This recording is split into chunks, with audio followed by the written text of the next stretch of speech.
بسم اللہ الرحمن الرحیم۔ السلام علیکم محترم ناظرین، آج کی اس ویڈیو میں ہم پیش کرنے جا رہے ہیں حضرت شیخ عبد القادر جیلانی رحمۃ اللہ علیہ اور اڑنے والی مچھلیوں کا واقعہ۔ یہ واقعہ سننے کے بعد آپ کا ایمان ضرور تازہ ہوگا، اس لیے میری آپ سے گزارش ہے کہ اس ویڈیو کو اینڈ تک ضرور دیکھیے گا اور ویڈیو کو پسند آنے پر لائک ضرور کیجیے گا اور چینل کو سبسکرائب کر دیجیے۔ سلسلہ عالیہ قادریہ کے عظیم پیشوا حسنی حسینی سید حضرت سیدنا شیخ عبد القادر جیلانی رحمت اللہ علیہ، آپ رحمت اللہ علیہ بہت سخی رہے ہیں۔ کبھی ایسا نہ ہوا کہ کسی نے کچھ مانگا ہو اور وہ خالی دامن رہا ہو، خالی ہاتھ رہا ہو۔ کبھی کسی کو بھوکا آپ نے دیکھا بھی نہیں۔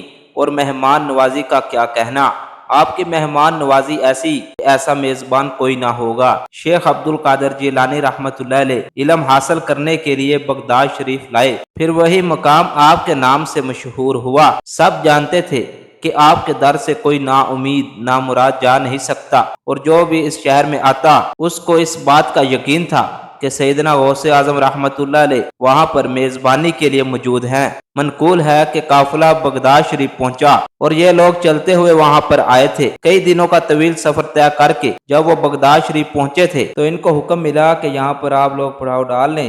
تبتا صحرا ریگستان تھا، لیکن وہاں کے عالم نے ان سے کہا تھا کہ ہمیں یہیں پر رہنا پڑے گا، یہیں پر کچھ دن ہم قیام کریں گے۔ قافلے والے کہنے لگے لیکن یہاں تو حضرت نہ پانی ہے نہ کھانے کے لیے کوئی چیز ہے۔ تو وہ عالم دین کہنے لگا کہ کوئی بات نہیں، اگر یہاں پر ہم ٹھہرے ہوئے ہیں تو کوئی نہ کوئی سبب تو بن ہی جائے گا۔ اور وہ عالم دین حضور غوث اعظم رحمت اللہ علیہ کے بارے میں یہ جانتے تھے کہ آپ رحمت اللہ علیہ صاحب کرامت ہیں اور آپ سے جو کچھ کہا جائے آپ وہ پورا کر بھی دیتے ہیں۔ اس کا مقصد آپ کا امتحان لینا تھا اور وہ یہی چاہتا تھا کہ آپ کا امتحان لے کہ آپ اس بات کو پورا بھی کر سکتے ہیں کہ نہیں۔ قافلے والے فقراء تھے، ان کے پاس اتنا ساز و سامان نہیں تھا، لیکن پھر بھی اپنے عالم کی بات سن کر ان لوگوں نے وہیں خیمے نصب کر لیے، لیکن نہ کھانے کے لیے کوئی چیز تھی نہ پینے کے لیے پانی تھا۔ تبتا صحرا ریگستان ایسا کہ وہاں پر انسان ٹھہر بھی نہیں سکتا تھا، لیکن کیا کریں، ان کے بڑے عالم کا یہ حکم تھا۔ یہاں پر عالم صاحب یہ بات سوچ رہے تھے کہ حضور غوث اعظم رحمت اللہ علیہ کو کیا خبر دی جائے کہ ہم یہاں پر آ چکے ہیں اور وہ ہمارے لیے کھانے کا بندوبست کر دیں۔ ابھی وہ یہی سوچ رہے تھے کہ دور سے بہت سے لوگ اونٹ پر سوار ہو کر وہاں آئے۔ ان کے ہاتھوں میں بڑے بڑے تھال تھے اور پانی کے بڑے بڑے مشکیزیں تھے۔ انہوں نے وہ پانی ان قافلوں والوں کو پلایا اور کھانے کا تھال ان کے سامنے رکھ دیا۔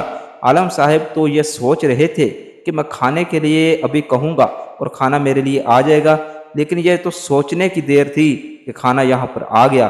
یہ بات کیسے پتہ چلی؟ اس نے ان مریدین سے پوچھا کہ تم سب کو کس نے بھیجا ہے؟ تو وہ کہنے لگے کہ آپ حضرت شیخ عبد القادر جیلانی رحمت اللہ علیہ کو نہیں جانتے؟ ان کے ہوتے ہوئے آپ سب یہاں پر موجود ہیں اور آپ کے پاس کھانے کی چیزیں نہ ہوں تو حضور غوث اعظم رحمت اللہ علیہ یہ کیسے برداشت کر سکتے ہیں؟ انہوں نے آپ سب کے لیے بڑی دعوت کا اہتمام کیا ہے۔ اب آپ سب یہ کھانا کھائیے اور یہاں پر آرام سے ٹھہریے، آپ کو یہاں پر کوئی مشکل نہیں ہوگی۔ اب وہ عالم صاحب یہ سوچنے لگے کہ میں نے تو یہ کسی سے بات نہیں کی، یہ بات ضرور کوئی مخبر یہاں سے میری بات لے کر اڑا ہوگا۔ ایسا کیسے ہو سکتا ہے؟ پورے قافلے نے وہ کھانا کھا لیا اور اس کے باوجود وہ کھانا بچ گیا، وہ کھانا ختم ہی نہیں ہو رہا تھا۔ پھر اس کے بعد ان سب نے نماز ادا کی اور نماز کے بعد وہ سونے کی تیاری کرنے لگے، لیکن عالم صاحب تھے تو یہ سوچے جا رہے تھے کہ کھانا تو ہم نے کھا لیا اور بغیر اطلاع دیے یا پھر کسی خاص مخبر نے یہ بات وہاں تک پہنچا دی ہوگی کہ ہم یہاں پر ٹھہرے ہوئے ہیں اور ہمارے لیے کھانے کا انتظام بھی ہو گیا ہے۔ اب کل صبح میں ایسی چیز کی فرمائش کروں گا جو یہاں پر کسی جگہ ملتی ہی نہ ہو۔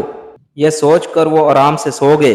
وہ نہیں جانتے تھے کہ وہ کس کے شہر میں اس وقت موجود ہیں، مرکز بغداد میں ہیں، وہ جہاں پر علم کا سمندر بہتا ہے، جہاں پر ایک ایسی ہستی ہے جو دلوں کے بارے میں جان لیتی ہے، جن کو اللہ تعالیٰ نے ایک ایسی طاقت دی ہے کہ جن کی مٹھی میں مخلوق کا دل موجود ہے۔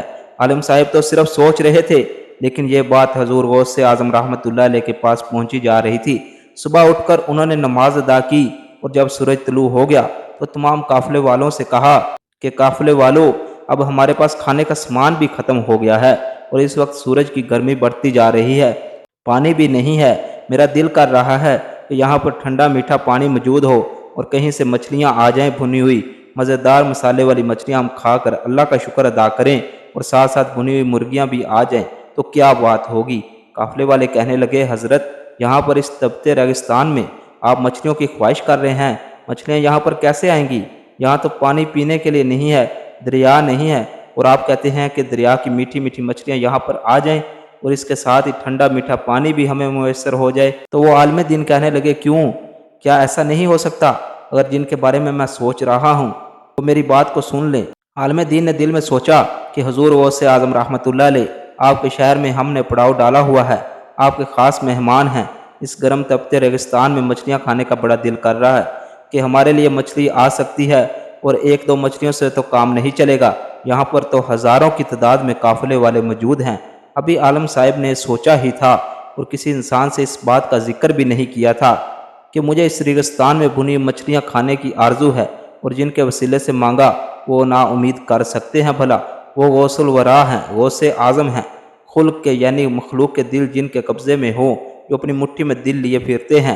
ہمارے سوچنے کی دیر تھی کہ دور سے مچھلیاں اڑتی ہوئیں، ان کے ساتھ ساتھ بھنی ہوئی مرغیاں، تھالوں میں سجی ہوئی روٹیاں، ایسا کھانا جو صرف انسان سوچ ہی سکتا تھا۔ مچھلیاں اتنی زیادہ تھی کہ قافلے میں اگر لاکھوں لوگ بھی ہوتے تو لوگ کم پڑ جاتے اور مچھلیاں ختم نہ ہوتی۔ سب سے حیران کر دینے والی بات یہ تھی کہ وہاں کوئی دریا نہیں تھا، مچھلی کہاں سے اڑتی ہوئی آ رہی ہے؟ وہ عالم سوچ میں پڑ گئے۔ میں نے بس دل میں سوچا تھا کہ کسی سے بولا بھی نہیں تھا، کسی سے کہا بھی نہیں تھا، کسی کے آگے اپنی خواہش کو بیان بھی نہیں کیا تھا۔ عالم نے سوچا کہ بھنی مچھلی کے صرف خواہش کی تھی کہ بڑا دل کر رہا ہے، یقین تھا کہ صحرا میں مچھلیاں کہاں سے آئیں گی۔ بات پوری نہ ہونے والی تھی کہ قسم قسم کی مچھلیاں اڑتی ہوئی اور کود کود کر دسترخوان پر گرنے لگی۔ پھر غوث الورا کی آواز آئی، اے عالم صاحب، یہ مچھلیاں درخواست کر رہی ہیں کہ ہم میں سے کچھ کھاؤ تو کھاؤ، جتنا دل چاہے اللہ کی نعمت کو کھاؤ اور شکر ادا کرو، دینے والی ذات تو وہی ہے، مانگا بھی ہے تو اللہ کی ذات سے مانگا ہے۔ حضور غوث اعظم رحمۃ اللہ علیہ وہاں تشریف لا چکے تھے۔ عالم صاحب اب بھی حیران تھے۔ آپ کا اشارہ ملتے ہی قافلے کے سب فقراء نے اڑتی ہوئی مچھلیاں پکڑ کر تھال میں ڈالی اور بڑے بڑے دسترخوان پر لگا دی۔ کھانا شروع ہوا، سب نے پیٹ بھر کر کھانا کھایا، ایسا کھانا کبھی نہ کھایا۔ دریا کی مچھلیاں زندگی میں پہلی بار اس طرح کھائی، جبکہ وہاں نہ دریا تھا، نہ کوئی پانی کا نام و نشان تھا۔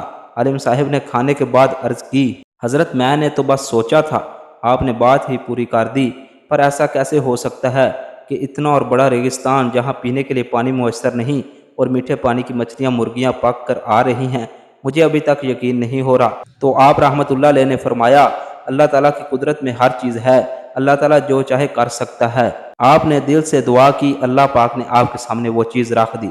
مہمان نوازی تو رب کو بہت پسند ہے۔ کسی نے غوث اعظم رحمت اللہ علیہ سے پوچھا کہ حضور ہم نے یہ کرامت تو دیکھی کہ مچھلیوں کے بارے میں سوچا، عالم صاحب نے، اور مچھلیاں اڑتی ہوئی یہاں پر آ گئی جو کہ پکی ہوئی تھی، بھنی ہوئی تھی، لیکن اب ایک بات بتائیے کہ صحابہ توکل یعنی وہ ہستیاں جن کے پاس سب اختیار موجود ہو، جو طاقت والی ہستیاں ہوں، جن کے بولنے سے ہر بات پوری ہو جائے، ان کی کیا صفت ہے؟ یعنی ان کے اندر کیا خصوصیت پائی جاتی ہے؟ مثلا وہ کیسے ہوتے ہیں؟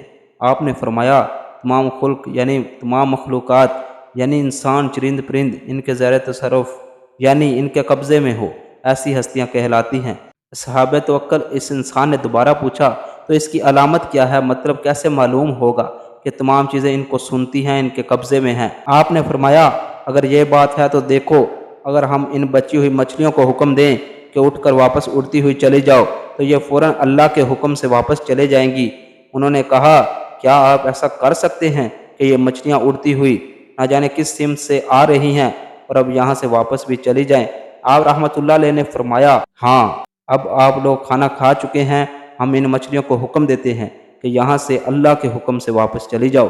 یہ کہنے کی دیر تھی کہ دسترخوان پر بچھی ہوئی مچھلیاں زندہ ہو گئیں اور اڑتی ہوئی واپس چلی گئیں۔ سب دیکھ رہے تھے کہ ایسے ہی تو حضرت شیخ عبد القادر جیلانی رحمت اللہ علیہ کو یہ مقام نہیں ملا ہے۔ جو پہچان گیا وہ منزل پا گیا، وہی نامراد ہے جس نے آپ کو نہ جانا، اور وہ مراد پا گیا جس نے آپ کی ہستی کو پہچان لیا۔ آپ وہ ہستی ہیں کہ جو دل کی آواز کو سنا کرتے تھے، اور یہ کرامت آپ کو ایسے ہی نہیں ملی، بلکہ اللہ تعالیٰ نے آپ کی عبادت، آپ کی محبت کی بنا پر آپ کو یہ طاقت عطا کی آپ کے اندر یہ خصوصیت رہی ہے کہ آپ لوگوں کے دلوں کی بات جان لیتے تھے۔ اللہ کے حکم سے وہ جو سوچ رہے ہوتے وہ بات پوری ہو جاتی۔ اس کے بعد وہ قافلہ جتنے دن وہاں پر رہا آپ نے خوب مہمان نوازی کی۔ جتنی بار انہوں نے جو چیز کھانا چاہی وہ چیز انہیں دسترخوان پر ملی۔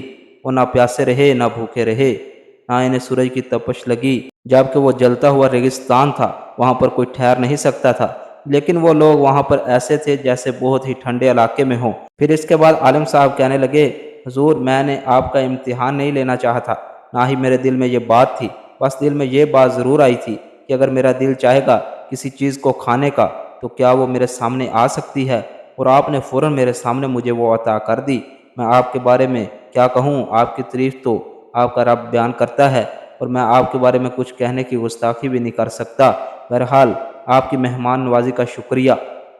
تو میرے پیارے دوستو، امید کرتے ہیں کہ آپ کو یہ ویڈیو پسند آئی ہوگی۔ ویڈیو کو لائک کریں، چینل کو سبسکرائب کریں۔ شکریہ۔